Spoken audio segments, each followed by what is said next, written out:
Hey, how's it going? I've been trying to do more impromptu videos instead of scripting them out. That means that on this video there's going to be a lot of points where I'm going to sit there going,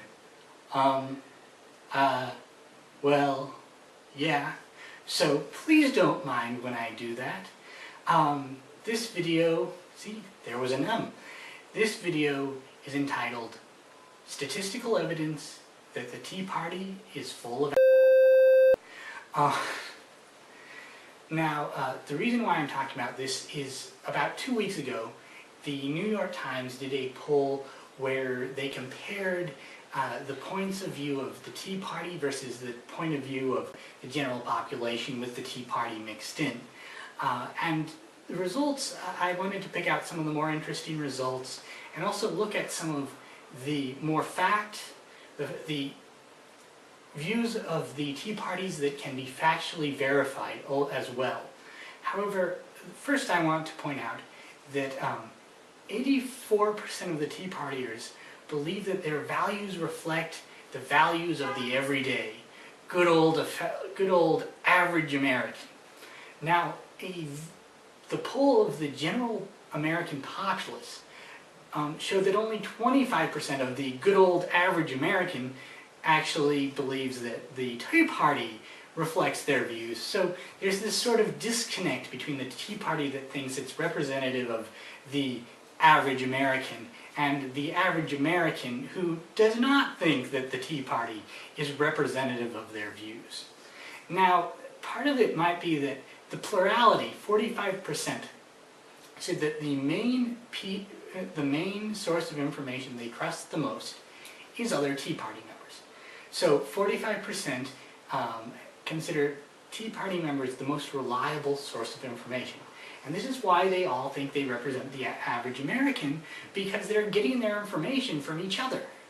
For instance, I'm a liberal.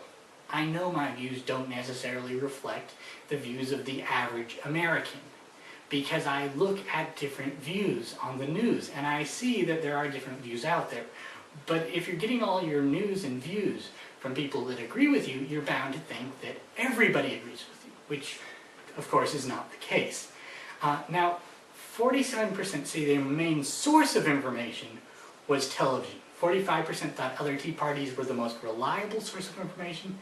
47% get most of their information from television.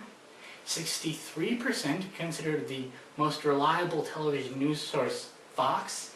And a whopping 53% believe that Glenn Beck and Sean Hannity are news programs. They believe that Glenn Beck, who in fact, by the way, admitted actually that he does not fact check any of his views, they think that these are legitimate news sources. However, there's some more interesting things on there. For example, 45% say that the main issue that the Tea Party should be focusing on is big government. And 18% answered all of the above, which means if you add together those that say the main concern is big government and the 18% that say it's all of the above, that means 63% total think big government is a major problem. Now, what's more amusing is that 62% support Social Security and Medicare. Unfortunately, this poll did not have numbers on who supported the deficit, the Department of Defense. But I generally am assuming that they support Social Security and Medicare and the Department of Defense, which are actually the three biggest government programs. See that little other box? That's a bunch of little government programs all put together. So they support the big three big government programs. Now, why do they support the big three? Well, as I said, they didn't have any poll numbers on defense, but fortunately they do have poll numbers on how many Tea Partiers receive Social Security. And Tea Partiers are 72% more likely to receive Social Security than the average American, and 45% more likely to receive Medicare than the average American. So when they say they're against when they say they're against big government, they mean the big government that they're not getting themselves, because they support the big government that pays out money to them, just not the rest of it. Now, I'm going to move on from this. I'm going on to taxation. Now this is interesting. 64% believe that Barack Obama has already raised their taxes. They believe that their taxes have already been raised by Barack Obama. This, in fact, is false. Barack Obama has not yet enacted any increase in taxes. So they think their taxes have gone up, but they haven't gone up yet. Now, that's it. They will. They will. Here's a chart. This is the tax rate since 1913 and the estimated tax rate for 2011. So next year's tax is that last little bit. Now, wait, sorry, before I forget, these are only the top tax levels. The bottom tax levels really aren't going to change at all. This is just the very top level of taxation. Now, the blue line represents the average taxation. Now, what Obama is going to do is he's not actually going to increase taxes. He's just going to let George Bush's tax cuts expire. So it'll go back to the old rate. Now, if you look, the old rate it's going back to is much, much lower than the average tax rate for the United States throughout history, which is represented by the blue line. What's more amusing, largely because the Tea Partiers are always saying things like, well, I want to go back to the America of my youth, is that if you consider the fact that 46% of Tea Party members are in between 49 and 64, that is the plurality of them, then the red line represents roughly the age of 64, or how old people would have been the year that people would have been born if they're 64 today. So if you look at that, you'd see that the America of their youth actually had a much higher tax rate than today. I mean, I don't know what America they're thinking of, but for most of their lives, they actually had higher taxes than we do today. So I really don't know what they're complaining about.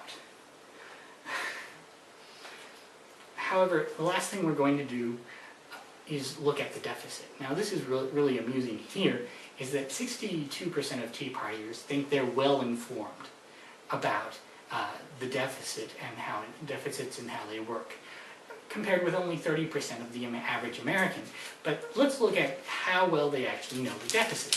For instance, when asked who's to blame for the current deficit, 37% say Congress, 24% say Obama, and then only 6% say Bush, and there were a couple other categories I've cut out.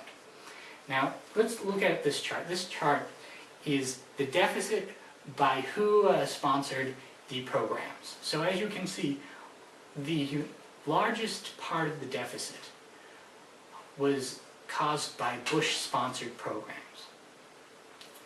Now, you also have to remember the continuing programs are programs started by Bush but continued by Obama. And I want to note that some of these programs are not programs that Obama originally supported, such as the Iraq War, but were in fact things he felt compelled to continue. So when you look in between those two, a huge, huge, huge chunk of this deficit is directly George Bush's fault. But instead, 24% are blaming Obama, only 6% are blaming Bush. Do they really know that much about the deficit?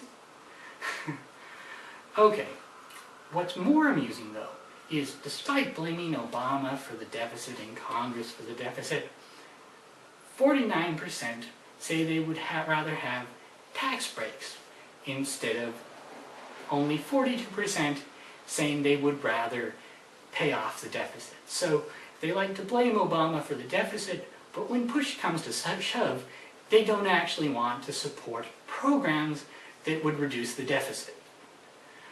That's all I have. I decided not to go into healthcare because enough's been done on healthcare and the Tea Parties.